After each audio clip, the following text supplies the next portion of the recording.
Good morning all of you. मैं Renu Tripathi Mishra sir की class में आज हम शिक्षा का प्रसार कैसे हुआ उसे हम देखेंगे। जैसे हम लोगों ने अभी इससे पहले वैदिक शिक्षा में पढ़ा, वैदिक शिक्षा का प्रचार प्रसार कैसे हुआ। वैदिक पीरियड में हमने वेदों के द्वारा शिक्षा ग्रहण की, जो कि गुरुकुल में हुआ करती थी, 5 साल में हुआ करती थी, 5 साल से प्रारंभ हुआ करता था। और जो प्रारंभ स्थिति थी उसको हम लोग उपनयन संस्कार कहते थे। और जब शिक्षा का समाप्त होता था तो समाप्ति का समावर्तन संस्कार के द्वारा किया जाता था। जब हम बौद्ध शिक्षा में आए तो बौद्ध शिक्षा में हम प्रवज्जा संस्कार के द्वारा, यानी कि 6 वर्ष का अगर बालक हो जाता है तो प्रवज्जा संस्कार के द्वारा शिक्षा प्रारंभ करता है। और जब हम मुस्लिम काल में आते हैं तो बिस्मिल्लाह खानी के द्वारा शिक्षा प्रारंभ किया जाता है, जो कि 4 वर्ष 4 माह और 4 दिन का बच्चा जब होता है तो उसके बाद से उसकी शिक्षा प्रारंभ कर दी जाती है। उसके बाद से हम जो हमारा शिक्षा का जो प्रचार व प्रसार हुआ, यानी कि जो मुस्लिम काल साम्राज्य था उसने कम से कम यानी लगभग 500-550 साल तक उसने हमारे पर शासन किया। और उसके बाद से हमारे भारत में ब्रिटिश काल आया, यानी कि ब्रिटिश लोग आए और उन्होंने अपने इंग्लिश वर्ड को, यानी कि इंग्लिश लैंग्वेज को उसका स्प्रेड करना स्टार्ट किया, यानी कि उसका प्रचार प्रसार करने के लिए उसने भारत में आए थे। उसके बाद से हमारे जो भारत में शिक्षा का कैसे कैसे आयोग आए, कैसे कैसे एक्ट स्टार्ट हुए और हमारे भारत में शिक्षा का प्रचार प्रसार हुआ, उसे हम देखेंगे। ये वीडियो बहुत लंबा होगा, इसे आप धैर्यपूर्वक देखिएगा। अगर पसंद आए तो उसे लाइक कीजिए, शेयर कीजिए और लोगों को भी उन्हें बताइए कि ये हायर एजुकेशन, चाहे वो नेट का हो, हायर एजुकेशन का सब्जेक्ट है और फिर उसके बाद से आपके नेट में भी काम आएगा, एमएड में भी काम आएगा और प्लस बीएड में भी काम आएगा। तो हम लोग चलिए स्टार्ट करते हैं आज कि हमारा शिक्षा का प्रसार कैसे कैसे स्टार्ट हुआ। सबसे पहले हम बात करें ब्रिटिश रूल की, यानी ब्रिटिश जब हमारे भारत में आए तो उन्होंने सबसे पहले उनका मोटिव था कि हम अपने नॉलेज को, यानी कि इंग्लिश नॉलेज को स्प्रेड करें, यानी उसका बढ़ाएं। तो उसके बाद से जो ईसाई मिशनरीज थे उन्होंने भी हमारे भारत में आके अपने ईसाई धर्म का प्रचार प्रसार किया और उसके बाद से उसको इंग्लिश भाषा में ही प्रचार प्रसार करने के द्वारा हमारे भारत में अंग्रेजी भाषा का एक प्रभुत्व स्थापित हो गया था। तो हम लोग स्टार्ट करते हैं 1 बाय 1। पहले मैं आपको स्ट्रक्चर बताऊंगी कि 1813 से स्टार्ट हुआ, जो कि सबसे पहला हमारा था चार्टर एक्ट, यानी कि 1813 से स्टार्ट करेंगे और जब हमारे स्वतंत्रता से पहले यानी 1944 यानी कि सार्जेंट कमेटी तक हम लोग इसको देखेंगे। चलिए स्टार्ट करते हैं। सबसे पहले हमारा है चार्टर एक्ट, जो कि 1813 में आया। 1813 में आया। चार्टर एक्ट में जो ब्रिटिश लोग थे वो वैज्ञानिक ज्ञान का प्रचार व प्रसार करने के लिए आए।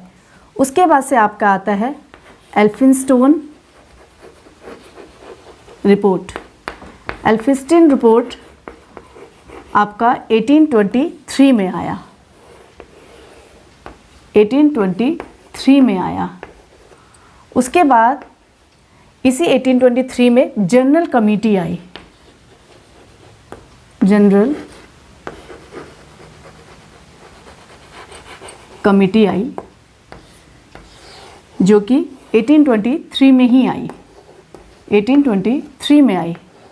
इस जनरल कमेटी का जो विवाद था, प्राच्य और पाश्चात्यवाद, उसी को सॉल्व करने के लिए विलियम बेंटिक ने लॉर्ड मैकाले को बुलाया, जो कि मैकाले मिनट्स के नाम से था। मैकाले मिनट के नाम से था, जो कि 1835 में आया।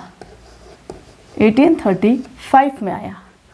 उसके बाद से आपका 1835 के बाद से लॉर्ड मैकाले ने जो जनरल कमेटी थी उसको सॉल्व किया, यानी प्राच्य और पश्चात। इसके बाद से आया Wood dispatch. Would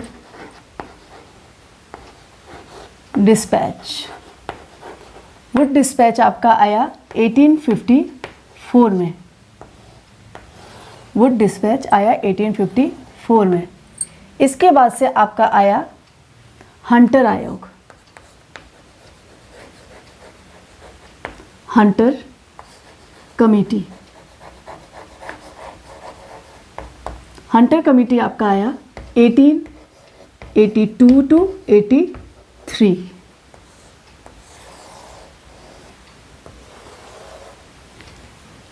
Hunter committee के बाद आपका आएगा यूनिवर्सिटी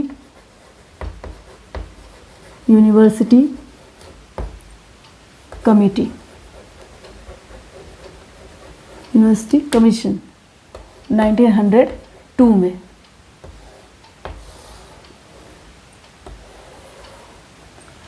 यूनिवर्सिटी कमीशन के बाद से आपका आएगा national council of education. National council of education, जो कि 1905 में आया था।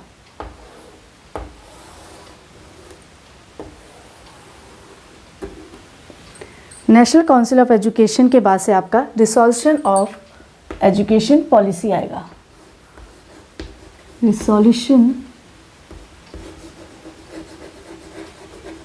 रिसोल्यूशन ऑफ एजुकेशन पॉलिसी आएगा। एजुकेशन पॉलिसी आएगा, जो कि 1913 में आई थी। 1913 में आई थी। उसके बाद से आपका आएगा 1913 के बाद से 1917 में सैडलर कमीशन आया था। सैडलर कमीशन आया था 1913 में। सैडलर कमीशन के बाद से आपका आएगा हटांग कमेटी। हटांग कमेटी 1929 में आई थी। हटांग कमेटी 1929 में आई थी। 1929 के बाद हटांग कमेटी के बाद से हटांग कमेटी 1929 के बाद से आपका है Sapru committee. Sapru committee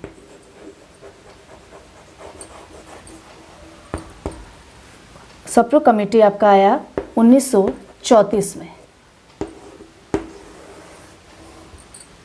Sapru committee 1934 में। सप्रू कमेटी के बाद से आपका आया सप्रू कमेटी के बाद से आपका आया Abbott Wood report. Abbott Wood report, जो कि आपका 1937 में आया। 1937 में। इसके बाद से आपका आया 1937 में ही वर्धा योजना। वर्धा कमेटी। वर्धा कमेटी आपकी आई 1937 में। उसके बाद से आपका आया लास्ट, यानी कि 1944 में sergeant committee. Sergeant report. Sergeant report, जो कि आपका 1944 में आया। यहाँ से हमारा स्टार्ट हुआ 1813 से 1944 तक। ये था हमारा 1813 से 1944 तक का शिक्षा में जितने भी प्रचार प्रसार हुआ, जितने भी इसमें आयोग आए, कमिटीज़ आए, उसको हमने देखा। सबसे पहले हमारा चार्टर एक्ट 1813 में आया, जो कि हमारे ब्रिटिश काल के संबंध में आया था। और उसके बाद से हमारा 1823 में एल्फिस्टोन रिपोर्ट आया। फिर आया जनरल कमेटी 1823 में। फिर मैकाले मिनट 1835 में। ये डेट्स आप लोगों को याद होनी चाहिए, क्योंकि ये डेट्स कई बार सीक्वेंस में पूछी जाती है और कई बार मैच के लिए पूछी जाती है। फिर आपका वुड डिस्पैच 1854 में, जिसे मैग्ना कार्टा भी बोलते हैं, शिक्षा के संबंध में शिक्षा का मैग्ना कार्टा बोला जाता है। उसके बाद से 1882-83 में हंटर आया हुआ आया। उसके बाद से आपका यूनिवर्सिटी कमीशन आया 1902 में। उसके बाद से नेशनल काउंसिल ऑफ एजुकेशन 1905 में आया। उसके बाद से आपका रिसोल्यूशन ऑफ एजुकेशन पॉलिसी आई 1913 में। उसके बाद से आपका सैडलर कमीशन 1917 में। उसके बाद से हटांग कमेटी, जो कि 1929 में आई। फिर आपका सप्रू कमेटी, जो कि बिहार में किया गया था, 1934 में आया। उसके बाद से अबॉट वुड रिपोर्ट आया था 1937 में। और 1937 में ही वर्धा योजना आई, जो कि गांधी जी के द्वारा दिया गया था।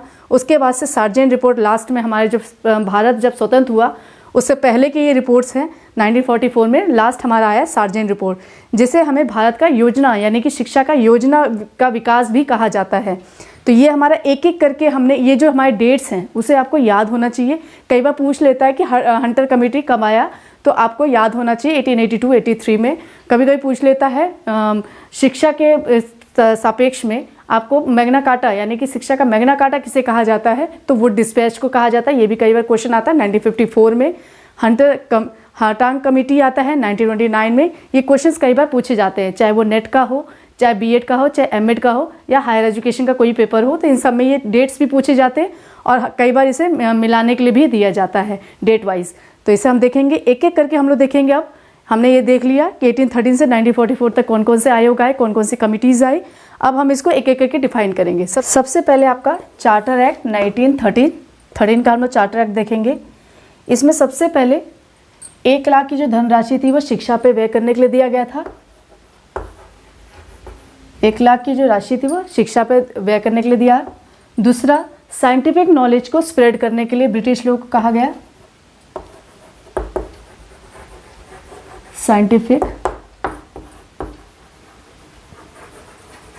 नॉलेज को स्प्रेड करने के लिए यानी कि बढ़ाने के लिए। थर्ड है आपका 1813 का जो चार्टर एक्ट था, इसी में 1817 में हिंदू यूनिवर्सिटी को स्थापित किया गया। हिंदू यूनिवर्सिटी को स्थापित किया गया। ये हिंदू यूनिवर्सिटी ही 1855 में प्रेसिडेंसी यूनिवर्सिटी नाम से 1855 में प्रेसिडेंसी कॉलेज के नाम से आया। और यही 1855 में ही जो कि 2010 में प्रेसिडेंसी ऑफ यूनिवर्सिटी के नाम से स्थापित किया गया। यूनिवर्सिटी के नाम से स्थापित किया गया। तो हमारा इसमें देख सकते हैं हम 1813 में जो मेन फीचर्स है इसे ही हमने देखा है कि हमारा जो चार्टर एक्ट था उसमें हमने 1 लाख की जो राशि थी वो यानी कि शिक्षा के लिए स्प्रेड करने के लिए दिया गया। और जो हमारे ब्रिटिश लोग थे उन्होंने साइंटिफिक नॉलेज को स्प्रेड करना स्टार्ट किया। इसमें 1817 में हमारे मेन फीचर्स है उसी को हम देख रहे हैं। जो 1817 में हिंदू कॉलेज यूनिवर्सिटी लिख दिया मैंने, हिंदू कॉलेज के नाम से स्थापित किया गया, उसे ही 1855 में प्रेसिडेंसी कॉलेज नाम से स्थापित किया गया। और लास्ट में 1910 में प्रेसिडेंसी यूनिवर्सिटी के नाम से फेमस हो गया। तो ये हमारे मेन फीचर्स थे चार्टर एक्ट के। अब हम बात करते हैं एल्फिंस्टन रिपोर्ट की। इसे मैं रब कर दे रही हूँ, सिर्फ मेन फीचर्स ही बता रही हूँ मैं।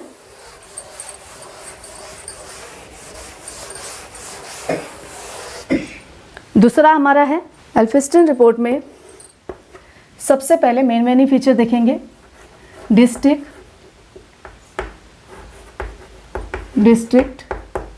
एग्जामिनर ऑफिसर को नियुक्त किया गया। दूसरा, स्कूल सुपरवाइजर की बात की। और थर्ड है आपका टीचर्स ट्रेनिंग की बात की। इसमें एल्फिंस्टन रिपोर्ट क्या एक यूनिवर्सिटी थी जो कि बहुत फेमस है। एल्फिंस्टन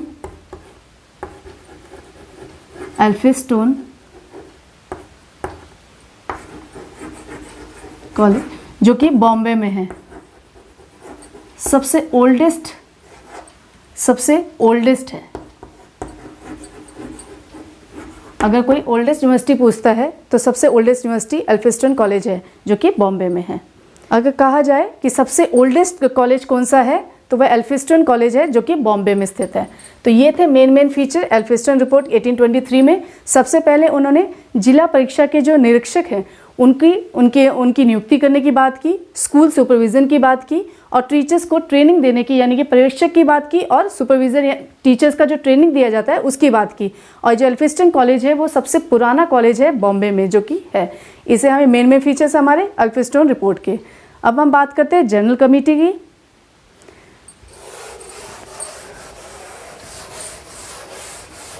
जनरल कमेटी की बात करें तो जनरल कमेटी में एक विवाद था जो कि प्राच्यवाद और पाश्चात्यवाद के बीच में था।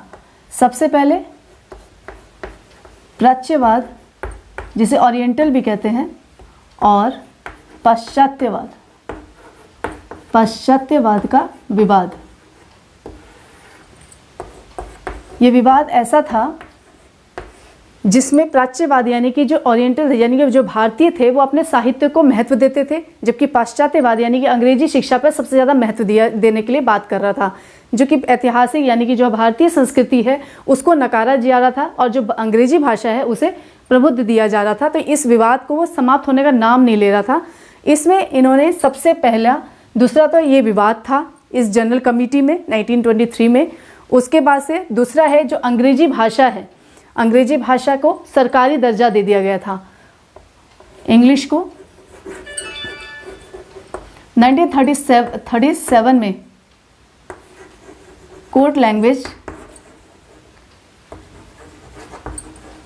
लैंग्वेज के नाम से माना गया था, उसे दर्जा दे दिया गया था। ये जनरल कमेटी में हुआ था। ये जो विवाद था ये समाप्त होने का नाम नहीं ले रहा था। इसी को समाप्त करने के लिए लॉर्ड बेंटिंक ने मैकाले को बुलाया। तब 1835 में मैकाले आया। तो मैकाले ने क्या क्या किया इसे देखते हैं। मैकाले की बात करें तो मैकाले ही एक ऐसा शख्स था जिसने इंग्लिश को सबसे ज़्यादा महत्व दिया, यानी इंग्लिश का वो प्रशंसक था और भारतीय संस्कृति का वो आलोचक था। सबसे बड़ा आलोचक भारतीय संस्कृति का था। भारतीय संस्कृति का वो आलोचक, बहुत बड़ा आलोचक माना जाता था और इंग्लिश भाषा का वो प्रशंसक था। मैकाले ने सबसे पहले इस विवाद को समाप्त किया। जो ये पाश्चात्यवाद है और प्राच्यवाद है, प्राच्यवाद और पाश्चात्यवाद विवाद को समाप्त किया। पाश्चात्यवाद, और ये विवाद भी कैसे समाप्त हुआ? इंग्लिश रूल के तहत ही समाप्त हुआ। विवाद समाप्त किया, जो कि इतने दिन से वो लड़ाई चल रही थी, उसे कोई समाप्त नहीं कर पा रहा था, उसे मैकाले ने अपने ब्रिटिश रूल के खिलाफ, ब्रिटिश रूल के तहत ख़त्म कर दिया। दूसरा इन्होंने किया, 1 लाख राशि शिक्षा को दिया। दूसरा, इंग्लिश भाषा को महत्वपूर्ण बताया और इंग्लिश भाषा को कंपल्सरी कर दिया, कंपल्सरी कर दिया। नेक्स्ट आपका है, मैकाले ने इसमें जो इंग्लिश भाषा है, इंग्लिश बुक्स को फ्री कर दिया, ताकि लोग अट्रैक्ट हों और इंग्लिश को समझे। और हमारा जो इसका एक मानना था कि जो भारतीय हैं वो शरीर से यानी कि रंग से तो भारतीय हों, पर उसकी सोच जो हो वो अंग्रेजी हो, यानी कि रंग से भारतीय हो और जो सोच है वो आपकी, जो विचार हैं आपके, वो उसका अंग्रेज हो। इसी में इन्होंने, मैकाले ने एक थ्योरी निकाली, फिल्ट्रेशन थ्योरी। फिल्ट्रेशन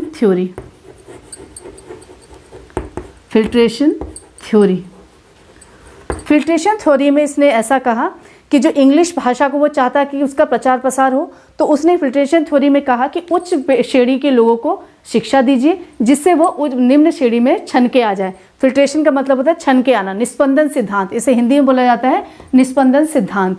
इसमें इन्होंने कहा कि उस श्रेणी को शिक्षा दी जाएगी तो वो ऑटोमेटिकली निम्न स्तर में चली जाएगी। तो इसमें इन्होंने इसका मानना था कि जो शिक्षा दी जा रही है वो भारतीयों को, वो अंग्रेजी शिक्षा के द्वारा वो हमारा कार्य कर सकते हैं। यानी कि ये मैकाले चाहता था कि जो मुझे अपने देश से लेकर आना पड़ेगा वो भारत में ही उसे अवेलेबल हो जाए, यानी कि वो भारतीय लोगों को, उसकी सोच को अंग्रेज बनाना चाहता था। तो ये था आपका मैकाले मिनट के अंतर्गत जितने मेन फीचर्स थे उनको देखा हमने। निस्पंदन सिद्धांत के बाद इन्होंने जो मैकाले था, उन्होंने अपने अंग्रेजी भाषा के लिए 1 लाख जो इकट्ठा हो रहा था चार्टर एक्ट यानी 1813 से ही, उसने कम से कम 20 से 21 लाख जो इकट्ठा किया था, 20 से 21 लाख जो इकट्ठा किया था, उसमें उसे उसने इंग्लिश यानी कि ब्रिटिश जो शिक्षा थी उसमें लगा दिया, यानी उसके प्रचार प्रसार में लगाने की बात कही। उसने कटाक्ष भी किया था कि भारतीयों की जो लाइब्रेरी है, भारतीयों की जो ज्ञान है, भारतीयों का अरबियों का जो ज्ञान है वो हमारे ब्रिटिश में यानी कि हमारे ब्रिटेन की एक लाइब्रेरी के एक रैक तक ही सीमित है। तो ये जो इतना बड़ा कटाक्ष उन्होंने किया था वो भारतीयों के दिलो दिमाग में आज भी चुभता है। तो ये जो मैकाले मिनट था 1835, उसने इंग्लिश को तो लाया पर इसने भारतीयों की आलोचना भी बहुत ज़्यादा की। तो ये था हमारा मैकाले मिनट। अब हम बात करते हैं वुड डिस्पैच की।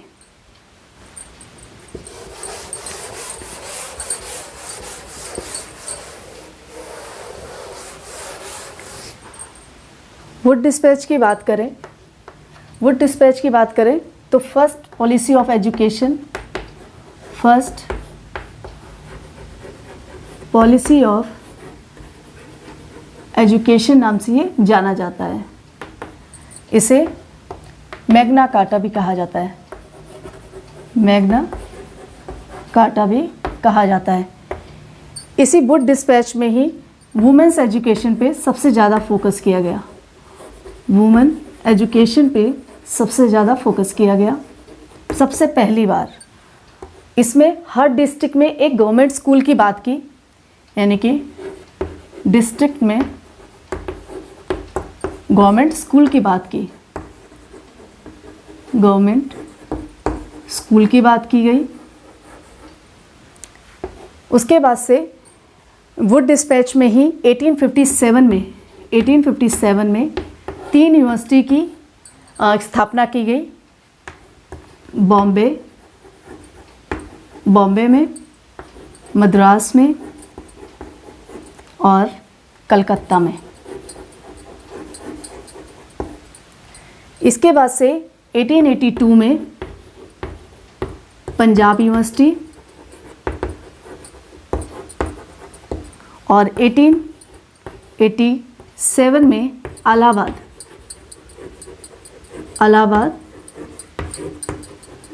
यूनिवर्सिटी को स्थापित किया गया। तो ये था मेन वुड डिस्पैच में। चार्ल्स वुड ने मैग्ना कार्टा नाम से भी जाना जाता है, जिसे वुड डिस्पैच कहा जाता है। ये हमारा फर्स्ट पॉलिसी ऑफ एजुकेशन है जो कि 1854 में स्थापित किया गया। वुड डिस्पैच में ही सबसे पहले वुमेन एजुकेशन की बात की और जो डिस्ट्रिक्ट है यानी कि ज़िला में एक गवर्नमेंट स्कूल की बात की कि हर एक ज़िला में एक गवर्नमेंट स्कूल ज़रूरी है और अगर प्राइवेट स्कूल्स है तो उसे पोषित किया जाएगा। और 1857 में 3 जगह पे यूनिवर्सिटीज़ बनाई गई, बॉम्बे, मद्रास और कलकत्ता 1857 में। और 1882 में पंजाब यूनिवर्सिटी स्थापित की गई और 1887 में इलाहाबाद यूनिवर्सिटी स्थापित की गई। इसमें वुड डिस्पैच में एक बात और कही थी कि इसमें इन्होंने इंग्लिश के लिए यानी कि इंग्लिश लैंग्वेज के साथ नेटिव लैंग्वेज को भी इसको पढ़ाना ज़रूरी समझा। इसलिए इन्होंने इंग्लिश प्लस नेटिव यानी कि मदर टंग की बात की, जो हमारी मदर टंग है उसको इन्होंने इंक्लूड किया, जबकि इन सब में वो अंग्रेजी भाषा को मेन फोकस कर रहे थे। जबकि वुड डिस्पैच चार्ल्स वुड ने इंग्लिश लैंग्वेज के साथ नेटिव लैंग्वेज जो आपकी मदर टंग है उसको भी इंक्लूड किया, ताकि मदर टंग के द्वारा वो इंग्लिश को आसानी से समझ सकें। तो ये था आपका वुड डिस्पैच पूरा। सबसे पहले first policy of education, Wood dispatch को मैग्ना कार्टा भी कहा जाता है, मैग्ना कार्टा ऑफ एजुकेशन। और फिर हमारा वुमेन्स एजुकेशन वुड डिस्पैच के अंतर्गत ही आया। फिर डिस्ट्रिक्ट में गवर्नमेंट स्कूल्स होने चाहिए और ये सब हमारे यूनिवर्सिटी स्थापित किए गए। ठीक है, ये था आपका पूरा वुड डिस्पैच। वुड डिस्पैच में मेन आपने पढ़ लिया। इसको याद रखना ज़रूरी है कि इसमें वुमेन्स एजुकेशन को सबसे पहली बार वुमेन्स एजुकेशन पे ध्यान दिया और इंग्लिश और प्लस नेटिव लैंग्वेज को सबसे ज़्यादा ध्यान दिया, जिसकी वजह से ये वुड डिस्पैच हमारा शिक्षा के रूप में यानी कि शिक्षा का मैग्ना कार्टा के नाम से प्रसिद्ध हुआ। इसमें आपका मेन याद रखना है कि डिस्ट्रिक्ट को गवर्नमेंट स्कूल यानी कि डिस्ट्रिक्ट में हर एक डिस्ट्रिक्ट में एक गवर्नमेंट स्कूल होना ही चाहिए और ये फर्स्ट पॉलिसी ऑफ एजुकेशन के नाम से भी है, तो इसे हम याद रखेंगे। इसके बाद से हमारा आता है इसी को देखने के लिए, यानी इसमें क्या क्या वुड डिस्पैच में क्या क्या हुआ और क्या क्या बदलाव हुए, इसी को देखने के लिए हंटर कमेटी आई। तो हंटर कमीशन में प्राइमरी और हायर एजुकेशन को अलग किया। हंटर ने आके सबसे पहले प्राइमरी और हायर एजुकेशन को अलग किया, दूसरा इन्हें जो स्टेट रोल है,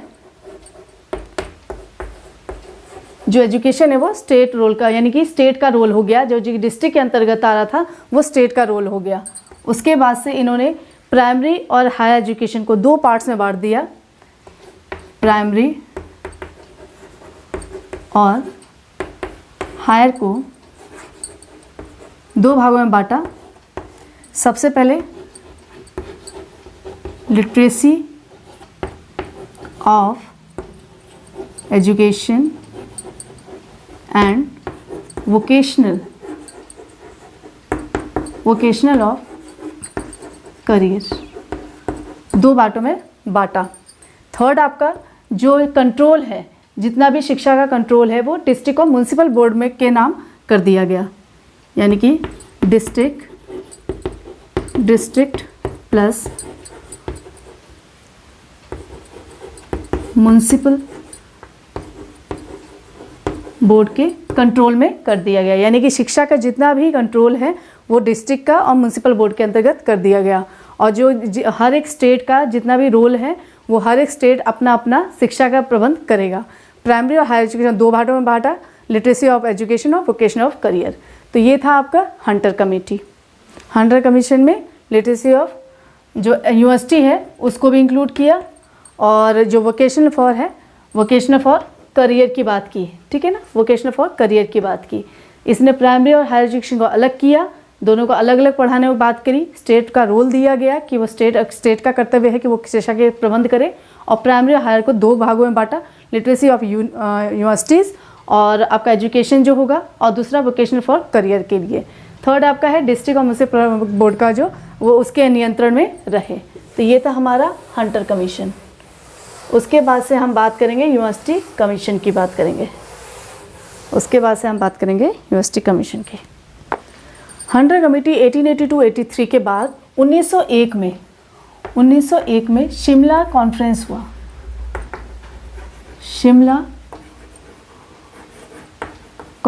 हुआ। जिसमें लॉर्ड कर्जन जिसको फोकस करे थे, लॉर्ड कर्जन जिसके अध्यक्ष थे, लॉर्ड कर्जन इसके अध्यक्ष थे। और इन्होंने प्राइमरी टू यूनिवर्सिटी पर फोकस किया,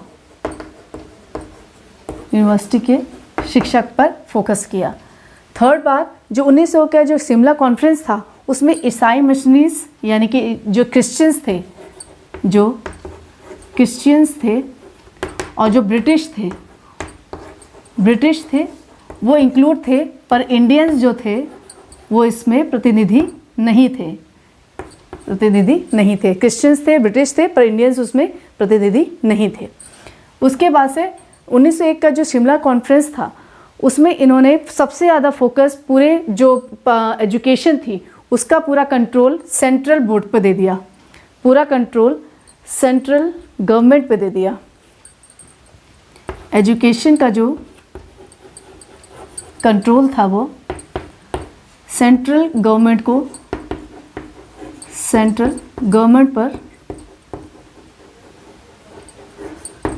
को दे दिया। तो ये था आपका शिमला कॉन्फ्रेंस। उसके बाद से हमारा आता है यूनिवर्सिटी कमीशन, जो कि लॉर्ड कर्जन रिले की अध्यक्षता में किया था। लॉर्ड कर्जन ने रिले की अध्यक्षता, जो कि रिले था उसकी अध्यक्षता में यूनिवर्सिटी कमीशन लाया गया, जो कि 1902 में आया। यूनिवर्सिटी कमीशन 27 जनवरी 1902 में यूनिवर्सिटी कमीशन की नियुक्ति की गई। यूनिवर्सिटी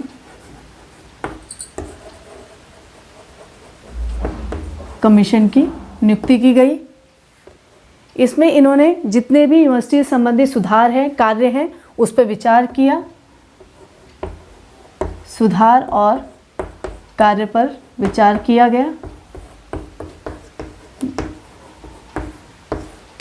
प्रोफेसर्स अपॉइंट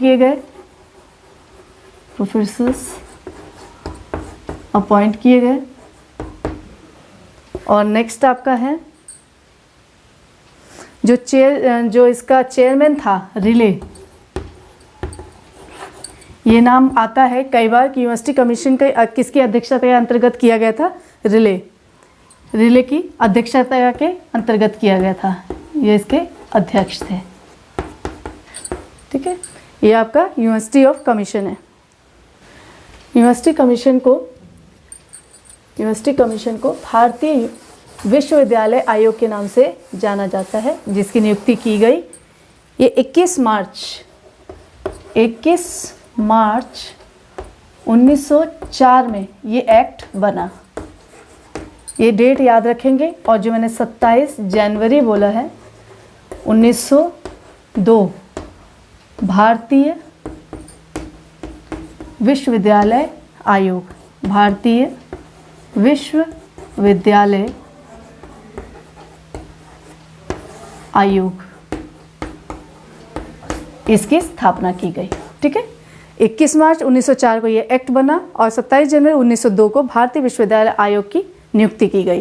तो ये हमारा यूनिवर्सिटी कमीशन का है। ठीक है, इसके बाद से हम नेशनल काउंसिल ऑफ एजुकेशन 1905 को देखेंगे, जो कि लॉर्ड कर्जन की अध्यक्षता में ही किया जा रहा था।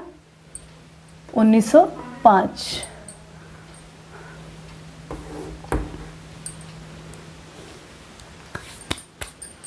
नेशनल काउंसिल ऑफ एजुकेशन 1905 जो कि लॉर्ड कर्जन के अंतर्गत हो रहा था, यानी उनकी अध्यक्षता में हो रहा था, क्योंकि यूनिवर्सिटीज़ अब बन चुकी थी, काफ़ी यूनिवर्सिटीज़ आ चुकी थी, यूनिवर्सिटीज़ के इंक्रीज़ हो रहे थे। तो उस समय जबलपुर यूनिवर्सिटी एस्टेब्लिश की गई, जबलपुर यूनिवर्सिटी एस्टेब्लिश की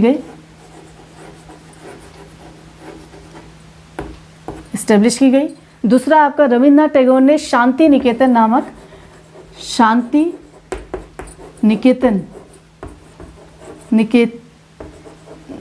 नाम से जो यूनिवर्सिटी है उसको एस्टेब्लिश किया।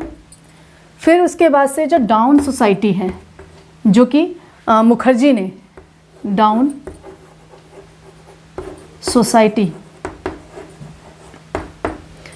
सोसाइटी जो है आपका सतीश मुखर्जी ने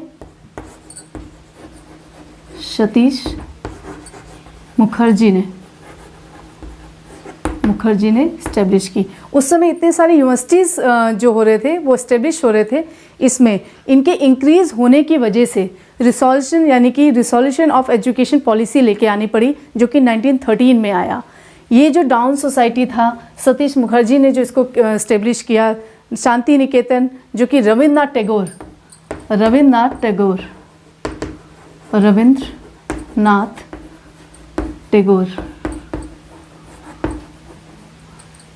टैगोर ने इस्टेब्लिश की। तो ये यूनिवर्सिटीज़ उस समय नेशनल काउंसिल ऑफ एजुकेशन 1905 में इस्टेब्लिश हुई। यूनिवर्सिटीज़ बहुत ज़्यादा हो रहे थे बंगाल में, तो इस वजह से रिसोल्यूशन ऑफ एजुकेशन पॉलिसी लाई गई, जो कि 1913 में आया। तो इसको हम देखेंगे अब।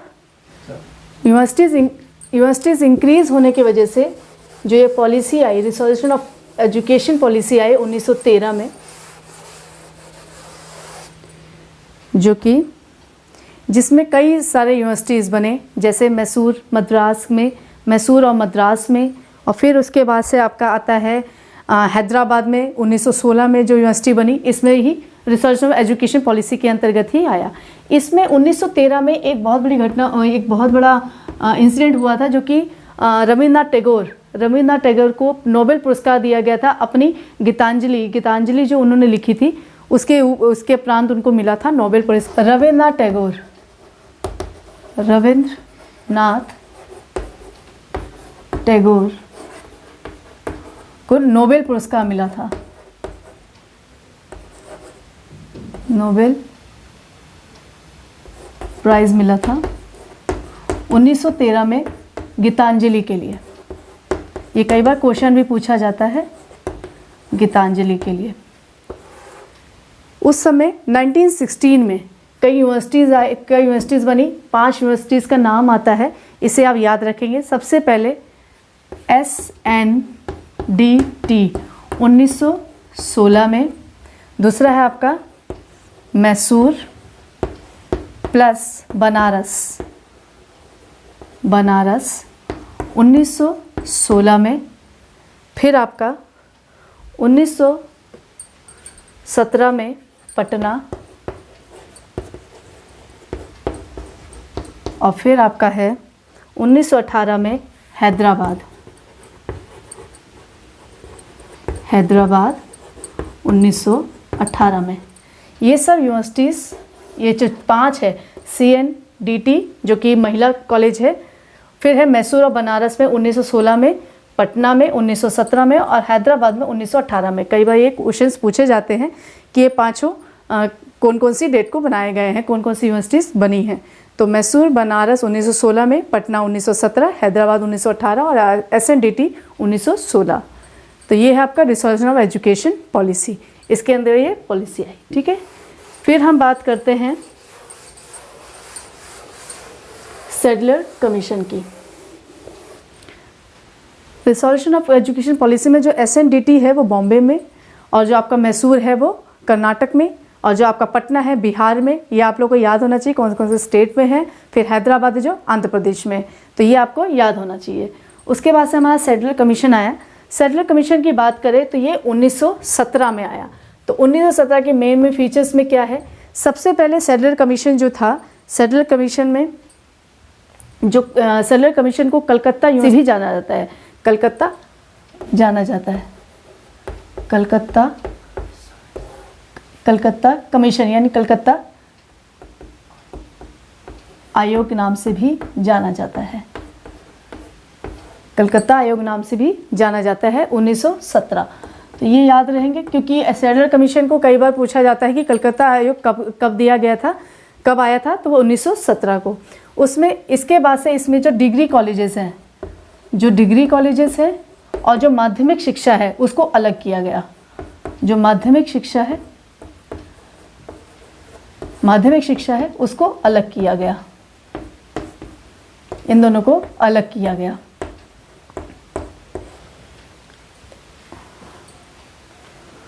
उसके बाद है आपका इसमें जो विश्वविद्यालय है उसमें शिक्षक की जो चयन करने की है उसका सुझाव दिया गया। यानी कि जो विश्वविद्यालय है, यूनिवर्सिटीज़ है, उसमें टीचर्स को नियुक्त करने का सुझाव दिया गया, टीचर्स को नियुक्त करने का सुझाव दिया गया। फिर उसके बाद से इसे 2 पार्ट्स में बांटा गया। पहला है आपका ऑनर्स कोर्स, 2 भागों में बांटा गया। ऑनर्स कोर्स जो कि एक स्पेशल सब्जेक्ट की यानी विशेषज्ञ होना चाहिए। वो ऑनर्स सबसे कठिन होता था, ऑनर्स जो होता था वो सबसे कठिन कोर्स होता था। इसमें एक सब्जेक्ट का विशेषज्ञ होना चाहिए। और दूसरा है आपका जो आपका पास कोर्स है, पास कोर्स। ये 2 कोर्स लाए गए आपके सैडलर कमीशन में। सैडलर कमीशन में 2 आया, ऑनर्स कोर्स और पास कोर्स। ऑनर्स कोर्स में बहुत कठिन हुआ करता था और उसमें जो एक सब्जेक्ट होता था, एक सब्जेक्ट का आपको विशेषज्ञ होना चाहिए। और दूसरा आपका है पास कोर्स। ये आपका कलकत्ता आयोग नाम से भी जाना जाता है। इसमें डिग्री और माध्यमिक शिक्षा को अलग किया गया, डिग्री कॉलेजेस को और माध्यमिक शिक्षा को अलग किया गया। यूनिवर्सिटी में टीचर्स को नियुक्त करने की जो सुझाव है उसे दिया गया और ऑनर्स और पास कोर्स में बांटा गया, 2 भागों में बांटा गया। तो ये था आपका सैडलर कमीशन। बात करते हैं हटांग कमेटी की।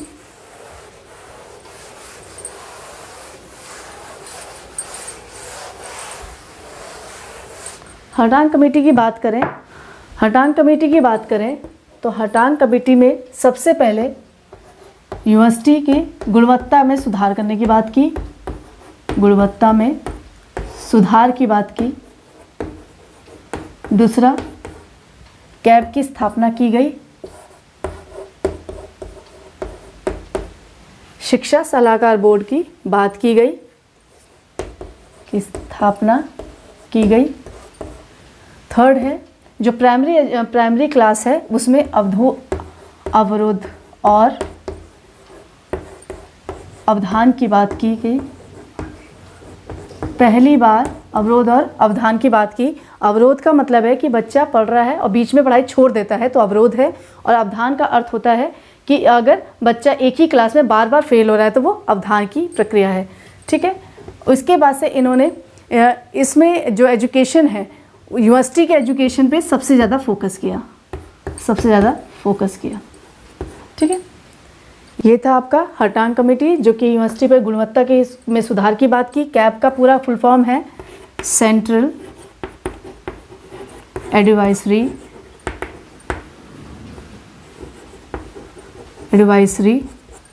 बोर्ड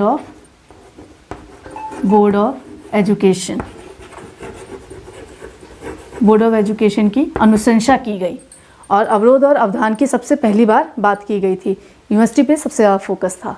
ये था आपका हर्टांग कमेटी 1929। उसके बाद से आपका आता है सप्रू कमेटी। सप्रू कमेटी की बात करें, सप्रू कमेटी जो था पटना में हुआ, सबसे पहले पटना में हुआ। इसमें ये देखा गया था कि जो संयुक्त प्रांत के लोग हैं, जो संयुक्त प्रांत की सरकार है, संयुक्त प्रांत सरकार द्वारा बेरोजगारों की जांच करना था। बेरोजगारों की जांच की बात की गई है, बेरोजगारों की जांच की बात की गई है। मेन इसमें था संयुक्त प्रांत जो सरकार थी वो बेरोजगारी यानी कि क्यों बेरोजगारी है इतनी बढ़ी हुई है, इसको देखने के लिए सप्रू कमेटी आया था। तो इसमें एक यही मेन है और इसमें ऐसा कुछ है नहीं कि इसको याद करना हो। ये सब मेन इसका हर्टांग कमेटी है। उसके बाद से हमारा आता है Abbott would report. Abbott would report की बात करें, इसके बाद से आपका आया Abbott would report. Abbott would report में सबसे मेन था यूनिवर्सिटी का जो भाषा था उसमें अंग्रेजी भाषा को यानी कि इंग्लिश को मेन कर दिया गया। दूसरा आपका पॉलिटेक्निक और वोकेशनल टीचर्स ट्रेनिंग पे फोकस किया गया, जो कि महाविद्यालय में ज़रूरी किया गया, आरंभ किया गया। ट्रेनिंग की बात की। थर्ड आपका इसमें जितने भी यूनिवर्सिटीज़ हैं, यूनिवर्सिटीज़ में अंग्रेजी भाषा को सबसे मेन रखा गया और दूसरा पॉलिटेक्निक और वोकेशनल टीचर्स ट्रेनिंग को महाविद्यालय में आरंभ किया गया। तो ये था आपका एबॉट वुड रिपोर्ट। नेक्स्ट है आपका 1937 का वर्धा योजना, जो कि महात्मा गांधी द्वारा दिया गया था। तो वर्धा योजना की बात करें तो इसके अध्यक्षता किसकी अध्यक्षता में किया गया? जाकिर हुसैन की अध्यक्षता में किया गया। दूसरा पॉइंट, 6 से 14 वर्ष निःशुल्क शिक्षा की बात की गई। शारीरिक श्रम की बात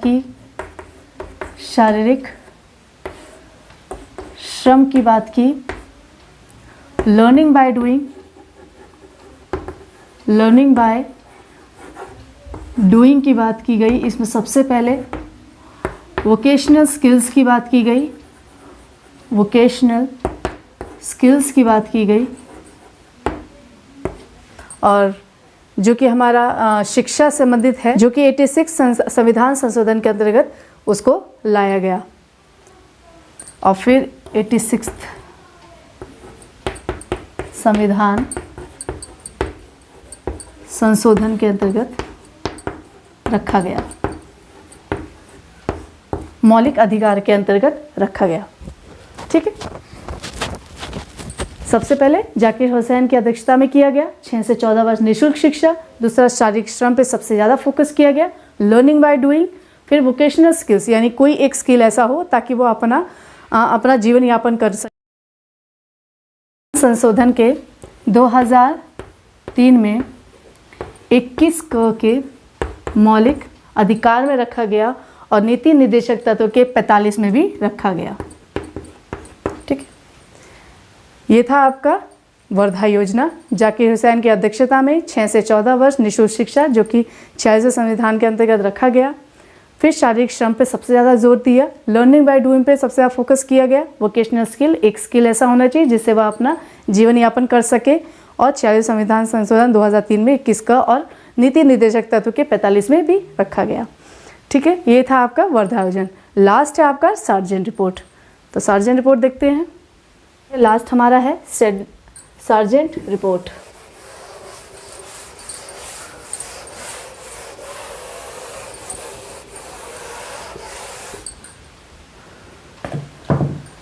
लास्ट है हमारा सार्जेंट रिपोर्ट।